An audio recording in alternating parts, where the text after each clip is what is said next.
আগে পরেও আমরা দেখেছি যে আইপিএলে খেলতে যাওয়া নিয়ে মুস্তাফিজ কিংবা তাসকিনের সুযোগ মেলা সবকিছু নিয়ে তখনও প্রশ্ন উঠেছে যে তারা যেতে পারবে কি পারবে না। এবারও পিএসএল এ যেই তিনজনের নাম রয়েছে নাহিদ, লিটন এবং রিশাদ, তাদেরকে নিয়েও প্রশ্ন উঠছে। জিম্বাবুয়ে সিরিজ রয়েছে সেই সময়টাতে। সো খবরাখবর কি বলছে, আসলে সম্ভাবনা কতটুকু রয়েছে? মৌ, এখানে হয় কি, আচ্ছা আমরা আগে 3 বাংলাদেশি যারা তাদের নামগুলো দেখে নিচ্ছি। লিটন দাস করাচি কিংস, রিশাদ হোসেন লাহোর কালান্দার্স, নাহিদ রানা পেশোয়ার জার্মানিতে দল পেয়েছেন। তবে এখানে হয় কি, একটা প্লেয়ারকে যখন নেয় তখন ওই প্ল্যানটা করা থাকে যে তিনি কতটা ম্যাচ খেলতে পারবেন, তার বোর্ড তাকে এনওসি দেয় কিনা, সেসব সম্ভাবনার বিচারেই কিন্তু তাকে দলে নেওয়া হয়। তো তারপর তাকে মানে প্রথমে তো প্লেয়ার ফিট থাকতে হবে, তারপর তার এনওসি, তারপর তার ম্যাচ পাওয়ার সুযোগ, আগে তো দলের সঙ্গে যোগ দিতে হবে। তো এই 3 জনের ক্ষেত্রে মানে এই 3 জনকে এনওসিটা দেওয়া হবে কিনা সেসব নিয়ে আলোচনা তো হয়। তো এর আগে যে বিসিবির ইফতারটা হয়েছিল সেখানে ফারুক ভাই এসে মানে বিসিবি বস এসে বলে দিয়েছিলেন যে 3 জনের কেউ কিন্তু এখনো আবেদন করেনি। তো গতকাল রাতে 2 জনের সঙ্গে কথা হয়েছিল, সেখানে লিটন দাস নিজে এখন অফিসিয়াল ভাবে কোনো লিখিত এনওসি বা তারা কটা ম্যাচ খেলতে চান, কতটুকু খেলতে চান সেটা এখনো তারা জানাননি। তো নাহিদ রানা লিখিতভাবে জমা দিয়েছেন ঠিক এর আগের দিন, লিটন দাস এখনো জমা দেননি, 2-1 দিনের মধ্যে দিয়ে দিবেন। আর রিশাদ খুব সম্ভবত দিয়েছেন যতখানি খবর। তো 3 জনের এনওসি যদি বিসিবি মেনে নেয় সেক্ষেত্রে হয়তো পিএসএলটা পুরোই খেলতে পারবেন। আর এখানে আরেকটা প্রশ্ন হচ্ছে, মানে আমার মধ্যে দুটো বিষয় নিয়ে আলোচনা করা উচিত যে এদেরকে কেন পিএসএলটা খেলা বা খেলতে দেওয়া উচিত। প্রথমত আর্থিক দিক, একজন ক্রিকেটার হয়তো 60 লক্ষ টাকা পাবেন, আরেকজন হয়তো 40 লাখের মতো পাবেন, সব মিলিয়ে আর কি। তো আর্থিক একটা ব্যাপার তো রয়েছেই, মানে আমরাও আমাদের কাজগুলো করি হয়তো প্যাশন বা সব মিলিয়ে একটা দিন শেষে টাকাটা তো ম্যাটার করে, অবশ্যই টাকাটা তো অবশ্যই ম্যাটার করে। ক্রিকেটারদের জন্য সেটা আরো বেশি, তারা সামাজিক রাজনৈতিক সব জীবন স্যাক্রিফাইস করে এই খেলাটা খেলেন। আর এমন না যে তারা ওই একটা কাজ 60 বছর পর্যন্ত করতে পারেন বা 58-55 বছর পর্যন্ত করতে পারেন। একজন ক্রিকেটার সর্বোচ্চ 40, আচ্ছা আমি ধরে নিলাম 42-43 পর্যন্ত খেলতে পারবেন। মানে আর্থিক মানে টাকা কামানোর যে ব্যাপারটা, তো টাকা কামানোর একটা ব্যাপার তো রয়েছে, আরেকটা হচ্ছে শেখার আগ্রহ। আপনি যত বেশি লিগ খেলবেন ততই আপনার লাভ হবে।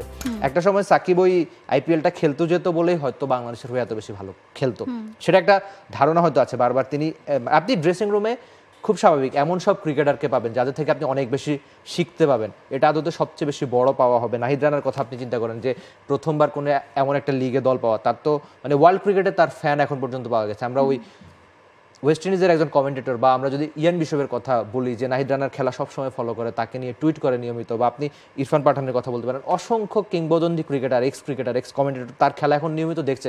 কেন দেখছে? এই ছেলেটা রেয়ার সম্পদ, বাংলাদেশে এমন ক্রিকেটার আগে পরে আসেনি। তো এই যে বাইরের মানুষের প্রশংসা পাওয়া, তাদের কাছ থেকে ওই প্রশংসা আদায় করতে পাওয়া, তার জন্য তো তাকে বাইরে খেলতে হবে, জানাতে হবে। আপনি যদি ওই ঘরে জিম্বাবুয়ের সঙ্গে 5টা উইকেট নেন তাতে কি খুব বেশি লাভ হবে? আপনি তো ঘরের মাটিতে নিউজিল্যান্ডকেও হারিয়েছেন, অস্ট্রেলিয়াকেও হারিয়েছেন, খুব বেশি লাভ হয়েছে দ্বিপাক্ষিক সিরিজে। এরপর আপনি তো এরপরের বিশ্বকাপে গিয়ে ব্যর্থ হয়েছেন, টি-20 বিশ্বকাপে আর কি, আমরা যেটা বলেছিলাম। তো ওই জিম্বাবুয়ের সঙ্গে 2টো টেস্টের জন্য যদি আপনি রিশাদ, নাহিদ রানা, আচ্ছা রিশাদ তো টেস্ট দলে নেই, আপনি যদি নাহিদ রানা, লিটনকে রেখে দেন তাহলে কি লাভ হবে? আপনি বলেন যে আপনার পাইপলাইনে অনেক ক্রিকেটার, সেই পাইপলাইনের ক্রিকেটারকে আপনি কোথায় দেখবেন? আইসিসি টুর্নামেন্টে নাকি জিম্বাবুয়ে সিরিজে? আমার মনে হচ্ছে এই 3 জনকে অবশ্যই তারা যদি আবেদন করেন সবগুলো ম্যাচ খেলার জন্য যতটুকু তাদের অবশ্যই সুযোগ দেওয়া উচিত। এর ফলে কেবল এই ক্রিকেটাররা না, সামনে আরো বেশি দ্বার উন্মোচন হবে যে যেসব তরুণ ক্রিকেটার এখন ভালো করছেন টি-20-তে, তাদের অবশ্যই সামনে হয়তো ডাক আসবে। এখানে বেশ কয়েকটি বিষয় রয়েছে। আপনি যেটা বললেন যে মানে জিম্বাবুয়ের সঙ্গে 5 উইকেট নিয়ে কি করবে বা মানে খেলে কি করবে, কিছুটা এরকম টাইপের অনেকে আসলে এখানে প্রশ্ন তুলতে পারে যে মুস্তাফিজ আইপিএল খেলে এসে তারপর কি করেছে জাতীয় দলের জার্সিতে, মানে আইপিএলে যে পারফর্মটা আমরা তার থেকে দেখতে পাই, জাতীয় দলের জার্সিতে আপনার সেই রকম আলোকিতভাবে কিন্তু মুস্তাফিজ সবসময় ধরা দেয় না। তখন মানে একটা আফসোসের সুর চলে আসে যে তাহলে আর আইপিএলে গিয়ে লাভটা কি হলো যদি ন্যাশনাল ডিউটিতেই সেই পারফরমেন্সটা আনতে না পারে।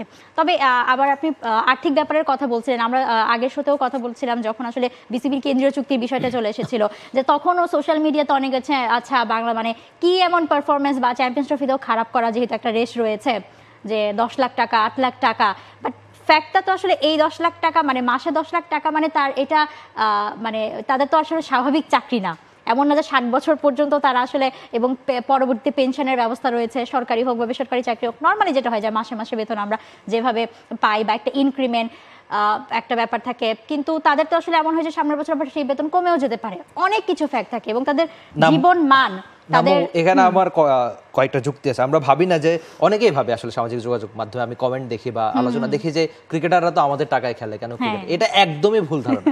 মানে এই টাকাটা তারাই ইনকাম করেন আইসিসি টুর্নামেন্ট বা নানান দিক, মানে যে একটা আইসিসি টুর্নামেন্ট যদি তারা খেলতে যান, আমরা হয়তো যে সামনে যেসব নিউজগুলো আসে, মানে যে বিশাল অ্যামাউন্টটা, ওই যে আগের সভাপতি বলতেন না যে আমাদের এফডিআর বা আমাদের এখনো 900 কোটি টাকা আছে, সে টাকা কিন্তু বিসিবির, এটা সরকারি না, মানে সরকারি কোনো হস্তক্ষেপ এখানে নেই, জনগণের ট্যাক্সের টাকা নেই, কিছু নেই, এটা ক্রিকেটারদের আয় করা। হ্যাঁ, হয়তো তারা খেলাটা কাছ থেকে দেখেন বলেই ওই টাকাটা পায়, সেটা একটা ভিন্ন ইস্যু। আর আপনি মুস্তাফিজের কথা বলছিলেন, মুস্তাফিজ কি আসলে আইপিএলে খুব ভালো খেলেছে? তাও না, মুস্তাফিজ শুধুমাত্র চেন্নাইয়ের চিপকে যেসব উইকেটে তার কাটারটা ধরে কার্যকরী বলা, সেসব উইকেটে তিনি ভালো করেছেন, তিনি কার্যকরী হয়েছেন।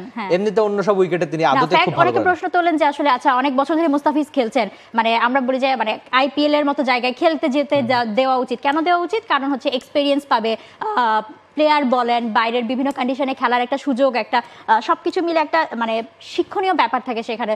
তো অনেকের প্রশ্ন থাকে যে সেই শিক্ষণীয় ব্যাপারটা কি ন্যাশনাল ডিউটিতে এসে আদৌ মানে ফুলফিল ভাবে কার্যকর হয় কিনা। তো এই জন্য অনেক আসলে প্রশ্ন এই তিনজনের আরেকটা ব্যাপার হচ্ছে মানে এর সপ্তাহখানেক পিএসএলটা সপ্তাহখানেক পরে কিন্তু বাংলাদেশের একটা দ্বিপাক্ষিক সিরিজ রয়েছে পাকিস্তানে, তো এর ফলে তো লাভই হচ্ছে বাংলাদেশ ক্রিকেটের। হ্যাঁ, সেটা তো অবশ্যই। তো আসলে প্রশ্ন আসলে অনেকেই অনেক রকম তুলবে যে তবে পিএসএল তাদের খেলতে দেওয়া সবচেয়ে বড় আমার কাছে যেটা ব্যক্তিগতভাবে মনে হয় যে আসলেই মানে ওয়ার্ল্ড ওয়াইড মানে ক্রিকেটটাকে আমাদের আরো অনেক বেশি এক্সপ্যান্ড করা উচিত আমাদের ক্রিকেটারদের জন্য। মানে একেবারেই জাস্ট বাংলাদেশ বা ন্যাশনাল ডিউটিতে কুক্ষিগত না থেকে অনেক বেশি এক্সপ্যান্ড করার সুযোগটা ক্রিকেটারদের দেওয়া উচিত তাদের ব্যক্তিগত লাভের জন্য এবং সেই সাথে বাংলাদেশের ক্রিকেটের জন্য। সো দেখা যাক। এবং জিম্বাবুয়ে তো ওয়ান ডে আর টি20ও না, শুধু দুটো টেস্ট সিরিজ রয়েছে। সো সেখানে আসলে পুরো সিজনের জন্য যদি এই তিনজনই আসলে এনওসি পান, বাংলাদেশ ক্রিকেটের জন্যই হোপফুলি এটা একটা ভালো বার্তা নিয়ে আসবে। For more updates, subscribe to our YouTube channel and click on the bell icon. Follow us on Facebook and Instagram.